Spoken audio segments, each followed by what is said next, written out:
So hello and welcome, बहुत बहुत स्वागत है। क्लास 12th का चैप्टर का नाम है सोशल मूवमेंट। वीडियो का तीसरा पार्ट है, काफ़ी बड़ा चैप्टर है।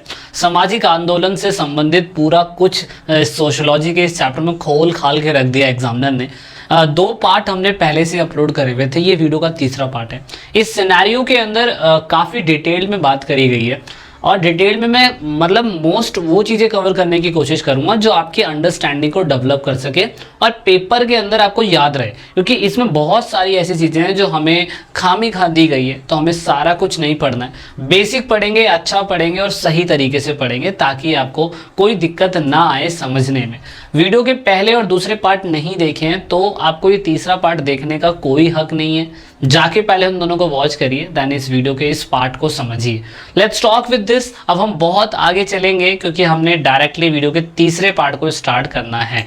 तो हमारी कहानी तीसरे पार्ट की जो है वो यहाँ से स्टार्ट होनी है, वो है हमारी ये, मतलब हमारे इंडिया के अंदर ही नहीं पूरे वर्ल्ड में बहुत सारे रेवोल्यूशन होते हैं। चैप्टर का नाम ही सोशल रेवोल्यूशन है। तो रेवोल्यूशन के टाइप होते हैं, मतलब सोशल साइंटिस्ट ने इतना डीपली अपना जीवन स्टडी कर लिया है साइंस, सोशल साइंस सोशलॉजी में, कि उन्होंने आंदोलन की क्राइटेरिया को भी समझ लिया, आंदोलन के टाइप्स को भी समझ लिया। दैट इज वाई तो हम सोशलॉजी पढ़ते हैं ना, समाज को समझना ही तो हमारा काम होता है। तो नंबर 1 आंदोलन है सुधारवादी, दूसरा है प्रतिदानात्मक और तीसरा है क्रांतिकारी। मतलब इसे इंग्लिश में बोलते हैं रिफॉर्मिस्ट, ठीक है ना। उसके बाद इसको फिर प्रतिदानात्मक को बोलते हैं रेमेटिव, उस रेम्पेटिव, और उसके बाद क्रांतिकारी को बोला जाता है रेवोल्यूशनरी। तो 3 क्रांति के टाइप हैं। तो पहला जो बता रखा है, पहला वाला, इसमें बता रखा है एक ऐसा एग्जाम्पल कि ऐसे कोई भी एक्शन जो सिर्फ अपने ही पर्सनल सोसाइटी के मेंबर को इंप्रूव करने के लिए, उनकी कंडीशन को इंप्रूव करने के लिए किया जाता है, तो उसे रैम्पेटिव यानी कि प्रतिदानात्मक हम आंदोलन बोलते हैं। जिसका एग्जाम्पल नारायण गुरु ने क्या कहते हैं, इजवारा कम्युनिटी जो केरला के अंदर है, उनकी स्थिति को या उनके सोशल प्रैक्टिस को इंप्रूव करने के लिए या उनकी लाइफ को इंप्रूव करने के लिए किया था। दूसरा आंदोलन था हमारा रेवोल्यूशनरी मूवमेंट। रेवोल्यूशनरी मूवमेंट होता है रेवोल्यूशन से संबंधित, जो समाज में क्रांति लाना चाहता है। रेवोल्यूशन का मतलब क्या था यहाँ पे, सॉरी रेवोल्यूशन है ना ये, हाँ ये रेवोल्यूशन है। उससे पहले हमें रिफॉर्म देखना है, रिफॉर्म वाला। रिफॉर्म का मतलब होता है रिफॉर्मिस्ट मूवमेंट होता है सुधारवादी आंदोलन, सुधार करना किसी व्यवस्था के अंदर, तो वो सुधारवादी आंदोलन हो गया। जैसे कि सुधारवादी आंदोलन के अंदर हम कह सकते हैं कि ये रिफॉर्मिस्ट मूवमेंट के अंदर हम कह सकते हैं कि जो प्रेजेंट टाइम पे एग्जिस्ट सोशल ईवल चीजें हैं, सामाजिक आतत्व हैं, या मैं कह सकता हूँ सोशल ईवल यानी कि सामाजिक आतत्व जो समाज को खराब कर रहे हैं और उसमें सुधार की जरूरत है। जैसे कि मैं कह सकता हूं कि एससी कैटेगरी को मंदिर में घुसने की परमिशन नहीं थी। अगर मंदिर में घुसने की परमिशन नहीं थी तो ये सोशल ईवल है, एक सामाजिक असामाजिक तत्व है जो एक किसी कास्ट को, किसी क्लास को मंदिर में एंट्री करने से मना कर रहा है। तो समाज में इसके ऊपर कहीं ना कहीं रिफॉर्म होने की जरूरत है, सुधार होने की जरूरत है। तो इसे हम रिफॉर्मिस्ट यानी कि सुधारवादी आंदोलन बोलते हैं। जिसका जीता जागता एग्जाम्पल इसमें राइट टू इंफॉर्मेशन कैंपेन से संबंधित था कि पहले सरकार कुछ भी काम करती थी तो सरकार जनता को जवाब नहीं देती थी कि हम इसको कैसे कर रहे हैं, इसमें हमारा इंटरफेरेंस कैसा है या वगैरह वगैरह। लेकिन बाद में जनता ने सोचा कि नहीं यार, हमें काम का तो पता चलना चाहिए ना कि कौन काम कैसे कर रहा है, कौन काम कैसे कर रहा है। तो इसलिए लोगों ने राइट टू इंफॉर्मेशन कैंपेन चलाया। तो उसे हमने क्या बोला, रिफॉर्मिस्ट कैंपेन या रिफॉर्मिस्ट क्या कहते हैं मूवमेंट, यानी कि सुधारवादी आंदोलन। इतना समझ में आ गया। तीसरा आंदोलन है हमारा, वो है हमारा रेवोल्यूशनरी। रेवोल्यूशनरी का मतलब होता है रेवोल्यूशन, क्रांति कर देना, क्रांति छेड़ देना, वो है हमारा रेवोल्यूशन मूवमेंट। इंडिया के अंदर हम देख सकते हैं नक्सलवादी लोगों ने एक मूवमेंट चलाया था, जो लैंडलॉर्ड्स उनकी जमीनों पे जबरदस्ती कब्जा कर लिया करते थे, उसके लिए हमारे इंडिया में क्रांति चलाई गई थी। और आपको पता होगा रशिया के अंदर बोल्शेविक लोगों ने कम्युनिस्ट सरकार के खिलाफ, सॉरी कैपिटलिस्ट सरकार के खिलाफ आंदोलन चलाया था। और हमारे इंडिया के अंदर नक्सलवादी आंदोलन ही नहीं बल्कि क्या कहते हैं म्यूटिनी, रेबल भी हुआ था। याद करिए 1857 की क्रांति के अंदर हमने क्रांति बोला ना, इसे हमने इसे रिफॉर्म नहीं बोला, हमने इसे क्रांति बोला। तो मंगल पांडे ने क्या करा था, देखो लिखा है ट्रस्ट में आए मंगल पांडे, लिखा हुआ है मैंने यहाँ पे। मंगल पांडे का चेहरा तो नहीं बना पाया पर मैं आपको इमेजिन करने के लिए बता दिया कि हमने सुधारवादी आंदोलन नहीं करा, हमने क्या कहते हैं प्रतिदानात्मक रैम्पेटिव आंदोलन या मूवमेंट नहीं चलाया, हमने चलाया पूरी तरीके से क्रांति, रेवोल्यूशन। तो रेवोल्यूशनर मूवमेंट था हमारा ये। तो 3 टाइप के समझ में आ गए कि कैसे कैसे होते हैं, तो इतना आपको समझना है। उसके बाद आपको समझना है कि another way of old and new क्या कहते हैं क्लासिफिकेशन। अब इसमें पता है क्या है, इसमें ये बताया हुआ है कि जितने भी आंदोलन होते हैं ना, उन आंदोलन में नया और पुराना तरीका ओल्ड एंड न्यू कहलाया। देखो पुराने जितने भी आंदोलन थे ना, उन सभी आंदोलन के अंदर पॉलिटिकल पार्टियां इन्वॉल्व होती थी, लेकिन आज के जो नए आंदोलन है ना, उन आंदोलन के अंदर जनता इन्वॉल्व हो जाती है, लोग इन्वॉल्व हो जाते हैं। उसके बाद ये जो नए आंदोलन है इन्वायरमेंट पे बेस्ड होते हैं, हेल्थ पे बेस्ड होते हैं। आज की डेट में देखा आपने कहीं क्रांति होते हुए? आज की डेट में किसी की डेथ हो गई, किसी का रेप हो गया, तो लोग क्रांति करते हैं, रिफॉर्म की बात करते हैं, कहते हैं ये होना चाहिए, वो होना चाहिए। तो ऑफकोर्स वो कहीं ना कहीं पॉलिटिकल बेस्ड नहीं होता है, कुछ और बेस्ड होता है। जेएनयू के अंदर हम लेके रहेंगे आज़ादी के नारे, या ऐसे कोई चीज़ जैसे कश्मीर फाइल मूवी के ऊपर बहुत लोग रेवोल्यूशन कर रहे हैं, बहुत लोग क्रांति कर रहे हैं, बहुत लोग रिफॉर्म की बात कर रहे हैं कि ऐसा नहीं होना चाहिए वगैरह वगैरह। तो ओल्ड एंड न्यू मूवमेंट के अंदर आपकी बुक के अंदर सिर्फ इतना सा डिफरेंट बताया हुआ है कि मूवमेंट कोई से भी हो, वर्किंग क्लास मूवमेंट हो, पीसेंट मूवमेंट हो, या आगे आएंगे चैप्टर में एंटी कॉलोनियलिज्म मूवमेंट हो, यानी कि सरकार जो हमारे को गुलाम बना लेती है, जैसे अंग्रेजों ने हमको बनाया, तो एंटी कॉलोनियल हो गया।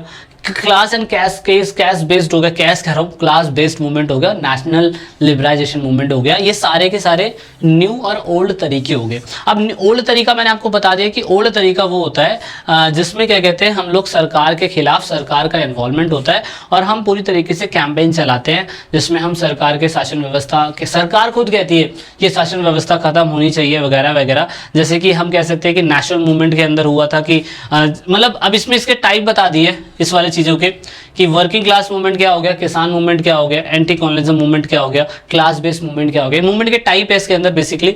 तो मूवमेंट जिसमें हमने एक तो कैपिटलिस्ट के खिलाफ चलाया, जो ऑफ कोर्स रशिया में चला था, है ना, कार्ल मार्क्स की आइडियोलॉजी को अच्छा मानते हुए। उसके बाद एक था नेशनलिस्ट मूवमेंट, राष्ट्रवादी आंदोलन, जिसमें बड़ी बड़ी कंट्री को गुलाम बनाया गया था, इंडिया, इजिप्ट, उसके बाद इंडोनेशिया, घाना। तो वहाँ के जो एंटी कॉलोनियल लोग थे, जिन्होंने इसको गुलाम बनाया, इन राज्यों को गुलाम बनाया, इन देशों को गुलाम बनाया, तो उन्होंने भी आंदोलन चलाया। तो ये सारे आंदोलन के टाइप है। तो इतना आपने नहीं पढ़ना, लेकिन आपको पढ़ना ओल्ड एंड न्यू। तो ओल्ड एंड न्यू को पढ़ने के लिए बस आपको इतना समझना होगा कि आजकल के जो न्यू सोशल मूवमेंट हो रहे हैं ना, उसके अंदर लोगों की एक शेयर्ड आइडियोलॉजी होती है। उसमें स्टूडेंट, वुमेन, ब्लैक्स, एनवायरमेंटलिस्ट, सारे लोग जुड़ जाते हैं। पहले पॉलिटिकल पार्टीज जुड़ती थी, अब सारे लोग जुड़ जाते हैं न्यू मूवमेंट में। इसीलिए मैं कह सकता हूं कि ओल्ड सोशल मूवमेंट में आप देख सकते हो इंडियन नेशनल कांग्रेस या इंडियन नेशनल मूवमेंट या कम्युनिस्ट पार्टी ऑफ चाइना के अंदर चाइनीज रेवोल्यूशन उन्होंने करा था। हमारा जब नेशनलिस्ट मूवमेंट हुआ था तो इंडियन नेशनल कांग्रेस उन्होंने करा था, ये तो हमें पता है ना। तो ये चीज क्या हो गई, ये चीज हो गई ओल्ड से संबंधित, जिसमें कोई पार्टी इन्वॉल्व होती है। अब चाहे वो इंडिया की बात ले लो और चाहे वो चाइना की बात ले लो, तो वहां के लोगों ने, पार्टी ने इन्वॉल्वमेंट दिखाया। लेकिन न्यू सोशल मूवमेंट के अंदर हम बात करते हैं पूरी तरीके से quality of life issue based, जैसे हैविंग क्लीन इन्वायरमेंट। आजकल हम क्रांति की बात नहीं करते हैं, हम इन चीज़ों पे बात करते हैं। क्रांति में भी डिफ्रेंसिएशन हो गया कि पुराना तरीका अलग था और नया तरीका बिल्कुल अलग था। तो इतना आपने समझ लेना है। हाँ, दूसरी एक चीज़ ये होगी कि आज के टाइम पीरियड पे ना नया पुराना सब कुछ मिक्स भी होता हुआ हमें नजर आ रहा है। क्यों मिक्स होता हुआ नजर आ रहा है? क्योंकि आज के डेट में हम ये देखें कि सोशल चेंज इंडिया के अंदर पूरी तरीके से मैं कह सकता हूं कि ग्लोबलाइजेशन की वजह से बहुत इंपैक्ट कर रहा है। मतलब ग्लोबलाइजेशन का मतलब होता है, पहले कोई भी मूवमेंट अगर हमारी कंट्री के अंदर होता था दोस्तों, जैसे कि मैं बताऊं, कोई मूवमेंट हमारे इंडिया के अंदर ही हो रहा है, तो हम लोग पहले ग्लोबली दूसरी कंट्री से कनेक्ट में नहीं थे। और उससे क्या होता था कि हमारी कंट्री में जो भी आइडियोलॉजी, जो भी विचार जो होता था, जो भी विचार हमारी कंट्री में हमें देखने को मिलता था, वो सिर्फ हमारे पास ही था, वो सिर्फ हमारे ही पास था और हमारे इशू हम ही लोग सॉल्व करते थे, चाहे एनवायरनमेंट से संबंधित हो, चाहे कोई समस्या से संबंधित हो। लेकिन जैसे जैसे दूसरी कंट्रियां कनेक्ट होती जा रही है हमसे, इससे हमारी आइडियोलॉजी और इनकी आइडियोलॉजी, एनवायरमेंटल इशू या हेल्थ इशू, इंटरनेशनल सिनेरियो में सारी कंट्रियां आपस में जुड़ जाती हैं। और जब ये सारी कंट्रियां आपस में जुड़ जाती है तो आंदोलन भी सारी कंट्रियों का आपस में हो गया। अपनी कंट्री का आंदोलन तो होता ही होता है, उसमें भी old and new, reformist, revolution और रैम्पेटिव, ये सारे होंगे। लेकिन आज की डेट में जो एनवायरमेंटल के जितने बड़े इश्यूज होते हैं ना, वो ऑफ कोर्स अलग अलग लोगों ने ले लिए। जैसे WTO ने ले लिया कोई प्रॉब्लम, WTO जैसे कि जितने बिजनेस से रिलेटेड होगा, है ना, तो ऑफ कोर्स WTO फैसला लेगा। इन्वायरमेंट से संबंधित होगा, इंटरनेशनल लेवल पे तो हम कुछ नहीं कर सकते हैं, उसमें वर्ल्ड सोशल फॉर्म है वो इसमें इन्वॉल्वमेंट दिखाता है ना। तो इंटरनेशनल लेवल पे भी अब आंदोलन के क्राइटेरिया बदल चुके हैं। अब आगे बात करने की क्या इंडिया के अंदर भी ये ओल्ड एंड न्यू मूवमेंट में होता है, मतलब क्रांति को लेके इंडिया के अंदर भी क्या ये सोशल मूवमेंट क्या कहते हैं अलग अलग है या नहीं है। तो एक व्यक्ति है जिनका नाम है गैल ओमवेल्ट, इनका नाम है गैल ओमवेल्ट। इन्होंने एक बुक लिखी है, इस बुक का नाम आपके पेपर में शायद से पूछ लिया जाए, वो है री इन्वाइटिंग रेवोल्यूशन। एक बुक का नाम लिखा है इन्होंने बताया कि सही मायने में इंडिया के अंदर जो मूवमेंट होते हैं ना, वो वुमेन्स के लिए, किसानों के लिए, दलित लोगों के लिए, आदिवासियों के लिए मूवमेंट होते रहते हैं। दलित लोग जो होते हैं बेचारे समाज में सबसे दबे कुचले होते हैं, अपर कास्ट उन पे रूल करता रहता है, लैंडलॉर्ड्स उन पे रूल करते रहते हैं। वुमेन्स के लिए आंदोलन इसलिए होता है क्योंकि फैमिली में उन्हें जेंडर इनइक्वालिटी का सामना करना पड़ता है। तो इसीलिए हम ये कह सकते हैं कि आज के डेट में वुमेन, किसान, दलित या कोई भी लोग जिनको समाज में दबाया जा रहा है, तो वो आज की डेट में ना तो रिफॉर्मिस्ट आंदोलन रह गया, ना ही रैम्पेटिव रह गया और ना ही रिफॉर्म वाला रह गया। बस लोग ये चाह रहे हैं कि ऐसे सोशल जितने भी मूवमेंट हो रहे हैं ना, उसमें सारे क्लास के लोग एक साथ आके अधिकार की बात करें। इससे फायदा बस ये हो रहा है रेवोल्यूशन से कि अब ना पूरी तरीके से वुमेन्स मूवमेंट के अंदर urban, middle class, even feminist यानी कि महिला लोग, किसान लोग, पुअर किसान महिला, सारे लोग एक साथ आ जाते हैं। अच्छा फायदा ये होता है हमारे साथ अब यहाँ पे लोग क्या कहते हैं, एक कोई समस्या कहीं एक और है तो सोशल मीडिया की वजह से दूसरी और जगह उसको फैला दिया जाता है और इससे वुमेन का इन्वॉल्वमेंट बहुत ज़्यादा देखने को मिलता है। सोशल इनइक्वालिटी जो समाज के अंदर है वो ऑफकोर्स महिलाओं के द्वारा भी ठीक करने की कोशिश करी जा रही है। तो ये थोड़े बहुत चेंजेस समय के साथ साथ हो रहे हैं। हमारे इंडिया के अंदर बहुत सारे आंदोलन हुए थे जिसका अगर वुमेन्स का पार्टिसिपेशन आपको देखना है तो आपने चिपकू मूवमेंट के अंदर जरूर देखा होगा, क्योंकि चिपकू मूवमेंट मैंने क्लास 11th की पॉलिटिकल साइंस में भी पढ़ाया था। अब वुमेन्स का आंदोलन अलग है और वैसे भी बहुत सारे आंदोलन हुए थे हमारे समाज में, वो वीडियो के अगले पार्ट में हम डिस्कस करने की कोशिश करेंगे। ठीक है, तो अभी तक इस वीडियो के अंदर इतना ही है। आई होप आपको बेसिक को समझ में आया होगा।